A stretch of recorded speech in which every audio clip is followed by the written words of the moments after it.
Estamos no ano 5.785, desde a criação do homem no Jardim do Éden, no Jardim do Éden, onde Ada e Rava foram criados. Nós temos aqui no nosso canal estudos semanais, leitura das porções diárias de Torá, feitos exclusivamente para você, com muito amor, com muito carinho, com muita dedicação. Estamos aqui hoje, no nosso quase último dia aqui, no sexto dia da nossa semana, na sexta porção da Parashá Nassô, Parashá abençoada. Então aqui nós temos estudos semanais, leitura das porções diárias de Torá, que são feitas com muito amor e carinho para você que está aqui, você que chegou aqui pela primeira vez, que estava aí andando aqui no mundo aí de internet e bateu aqui, não é por acaso, mas tem algo especial para falar, o Eterno tem algo especial para falar ao teu coração. Muito bem-vindo e muito obrigada pela tua companhia. Eu te faço um convite, fica comigo até o finalzinho, vai lá, assista, curta, compartilhe e comenta. Se você não é inscrito, se inscreva no canal, se assim desejar o teu coração, e seja aí mais uma luz brilhando em meio às trevas. Você que já é inscrito, muito obrigada pela tua companhia. Meu beijo, meu carinho, meu abraço aí a todos vocês, Logo, logo já estamos entrando aqui no dia sagrado, Mais uma vez, um dia de deleite e de descanso, com muita alegria. Nós aguardamos, esperamos esse dia chegar, Que é o dia que o Eterno fez para nós descansarmos, descansar na presença dele, E nos reabastecer a nossa vida espiritual para uma nova semana que está por vir. Que o Eterno nos abençoe a todos nós. Eu, Nara Chaves, aqui no Torá e Prosa. Então vamos de leitura da nossa última porção desta semana, Parashá aí, 35ª Parashá Nassô. Fazei uma contagem. Nós começamos com o censo, do nosso povo, do povo de Israel, da casa de Israel, depois dividido ali entre aqueles homens que estivessem aptos de 20 a 60 anos, que estivessem aptos para usarem armas, preparados ali para armas, para participar do exército de Israel. Foi pedido para fazer um censo do nosso povo, um censo também daqueles homens ali que estavam aptos, podiam carregar aquelas armas ali entre 20 e 60 anos, e também foi pedido para fazer um censo dos levitas, que iam constituir a parte espiritual. Também o Eterno ali fala sobre o Sanhedrin, aquela assembleia ali de anciões, de juízes que iriam julgar as causas do povo como se fosse o próprio Eterno a julgar. Então nós continuamos aqui. Quem eram os sábios do Sanhedrin?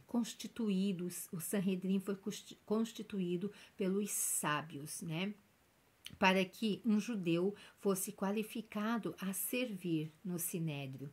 O Sinédrio, o Sanhedrin, era constituído por homens ali sábios, mas como que eles deveriam, como é que era a qualificação desses homens para servir ali no Sanhedrin, já que eles eram juízes e iam julgar a causa do povo. Causas muitas vezes pesadas e difíceis de serem julgadas. Para que um judeu fosse qualificado a servir no Sinédrio, tinha que possuir grande sabedoria, conhecimento e sagacidade. Acima de tudo, tinha que ter notável domínio das questões também da Torá, bem como vasto conhecimento de outras disciplinas que poderiam ter relevância no julgamento de uma ação. Os juízes que o compunham deviam também ser fluentes em vários idiomas, para que pudessem julgar um réu ou examinar testemunhas que falassem uma língua estrangeira. Deviam também esses magistrados ter conhecimento sobre outras religiões, bem como sobre práticas da idolatria e do ocultismo, de modo a poder ajuizar e pronunciar vereditos em casos que versassem sobre tais temas.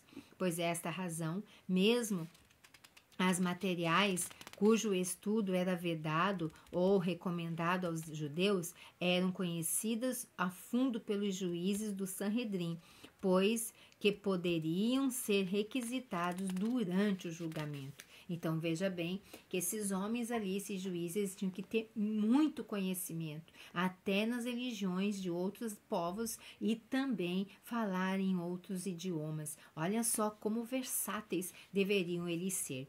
Todos os juízes, mesmo que os entregavam integravam a instância inferior dos tribunais possuíam atributos e qualidades pessoais irrepreensíveis. O seu caráter tinha que ser exemplar e a sua integridade impecável, como disse Maimônides. Tinham que ser homens sábios, porém humildes e também tementes ao Eterno, incorruptivelmente honestos, amantes da verdade. Tinham que possuir boa disposição no trato com seus semelhantes e na reputação ilibada.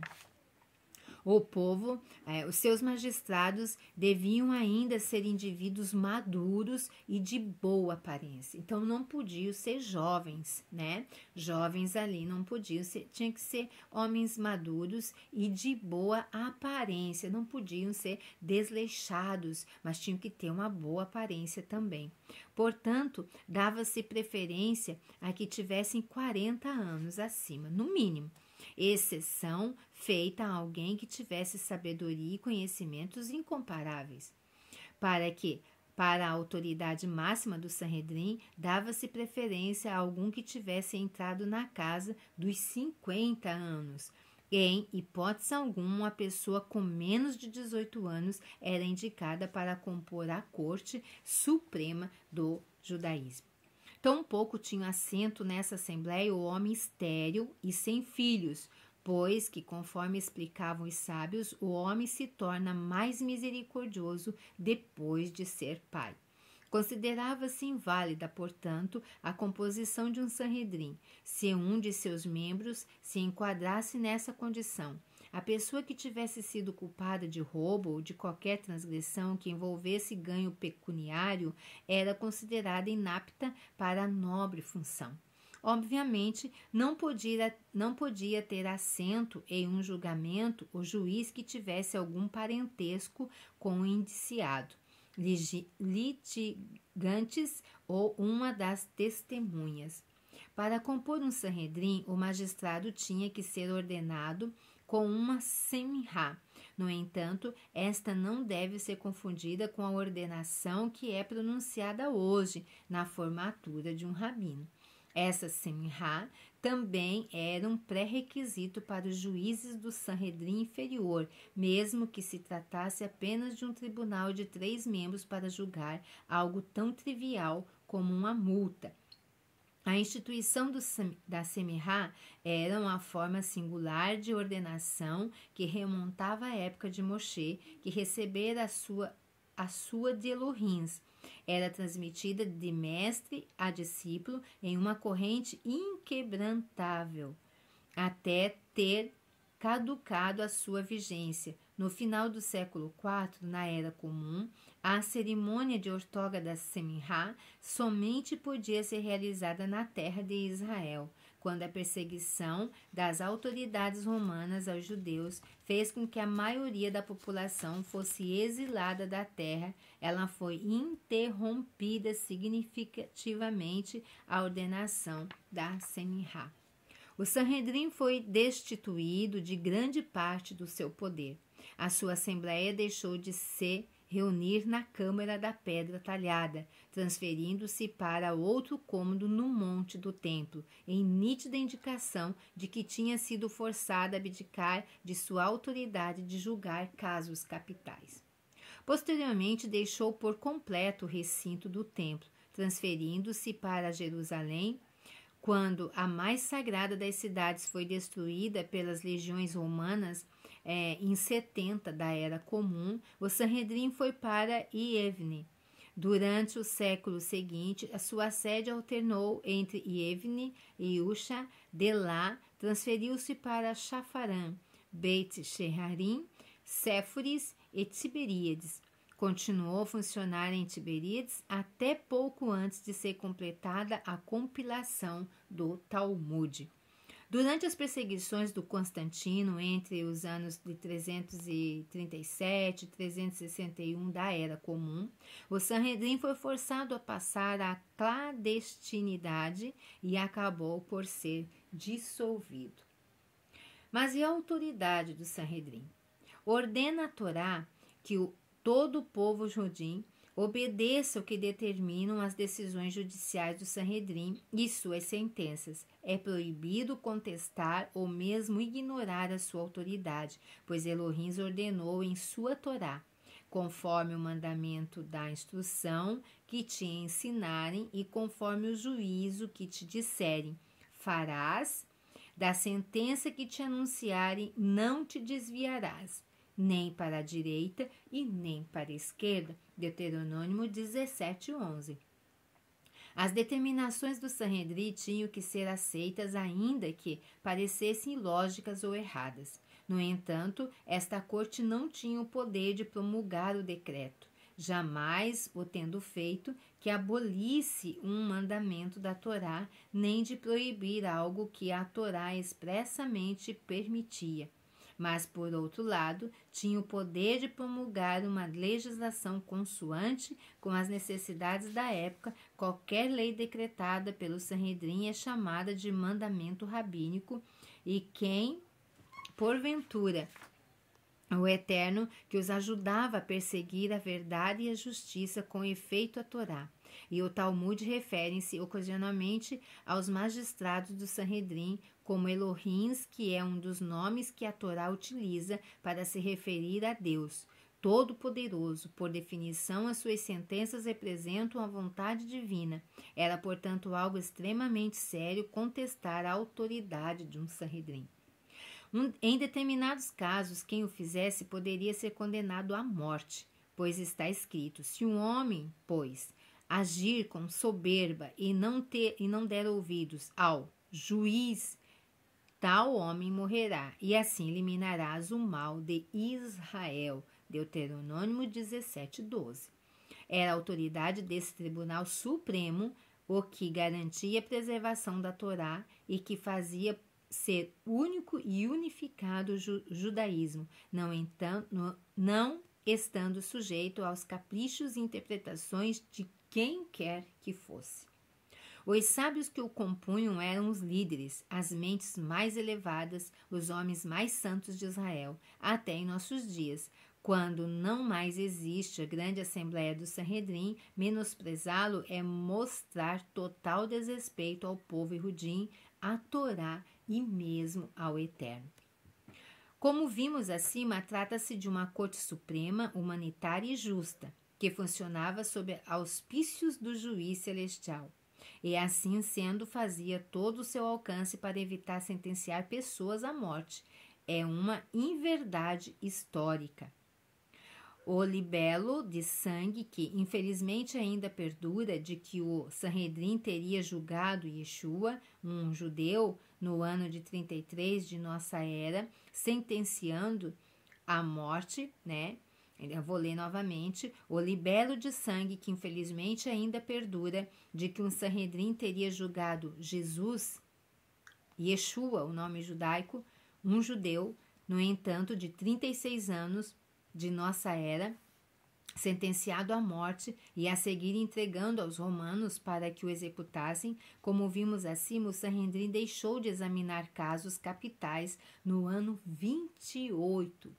E Yeshua, o Jesus mais conhecido, tinha 33 anos. Sanhedrin parou de funcionar no ano 28 da Era Comum, quando se retirou da Câmara de Pedra Talhada. E o que é ainda mais grave em tal acusação, que é infundada pelo antissemitismo, é o absurdo teológico que encerra. É um despropósito e uma ironia sugerir que os maiores mestres das questões da Torá teriam violado grosseiramente a esse ponto de executar. Para ser julgado por autoridades não judias, muito menos se este ato recundasse a sua execução. Então, um judeu só poderia ser julgado por um judeu, também pelo Sanhedrin. Não poderia ser julgado de outra maneira. Então, é mister também que fique muito claro que o Sanhedrin, de acordo com a Sagrada Torá, não podia julgar casos capitais, como nunca o fez, na véspera do Shabat de Persa, e nem de qualquer das suas datas sagradas, pois é contra a lei judaica executar quem quer que seja nos dias santificados. Então, ali, Yeshua, judeu, mais conhecido como Jesus, nós sabemos que a sua morte ocorreu quando? Próximo a Persa. Persa, o Sanhedrin não poderia julgar. Então, há mais um fato aí a nós analisarmos com muito carinho, com muito amor. Quando o Sanhedrin era forçado a condenar um judeu à morte, ainda que pelo mais entendioso dos crimes ou pecados, essa assembleia de homens sábios empenhava-se ao máximo para preservar a dignidade do iniciativo e minimizar a sua dor física. No dia da execução do culpado, todos os juízes jejuavam em sinal de luto pelo réu judeu e um de seus irmãos que eles próprios haviam condenado à morte. Os magistrados que compunham o Sanhedrin tinham consciência de uma terrível responsabilidade a se tornarem parceiros divinos ao ser o braço da justiça no mundo que ele criou. Ao tentar emular o juiz de toda a terra, eles temperavam a justiça com misericórdia, decretando a pena capital muito raramente, apenas quando de fato não lhe restava mais nenhuma alternativa. Olha só como funcionava o Sanhedrin e o que a história contou para nós, principalmente as histórias teológicas que nós vemos aí afora. Louvado seja o eterno Baruch Hashem, que ele nos tirou de lá, desse sistema tão pervertido, com tantas mentiras que impuseram sobre as nossas vidas, trazendo grandes pesos de ideologias humanas. Que o Eterno te abençoe. Muito obrigada pela tua companhia. Se você gostou desse vídeo e não é inscrito, vai lá, se inscreva, curta, compartilha, comenta. Deixa teu comentário aí. E muito obrigada pela tua companhia. Que o Eterno derrame sobre a tua vida muitas brahot, muita kavaná, muita emuná, muita shalom sobre você. Nós estamos quase aqui, entrando no nosso dia sagrado. Então, eu já de antemão deixo a você um Shabbat Shalom, Shabbat de muita sirá, de muita emuná, de muita kavaná e de muito estudo e análise da tua vida perante os céus. Que o Eterno te abençoe e seguimos juntos, se assim for a vontade do Eterno. Lehitraot, Shalom Aleichem, Shabbat Shalom. Até a próxima. Que o Eterno te abençoe.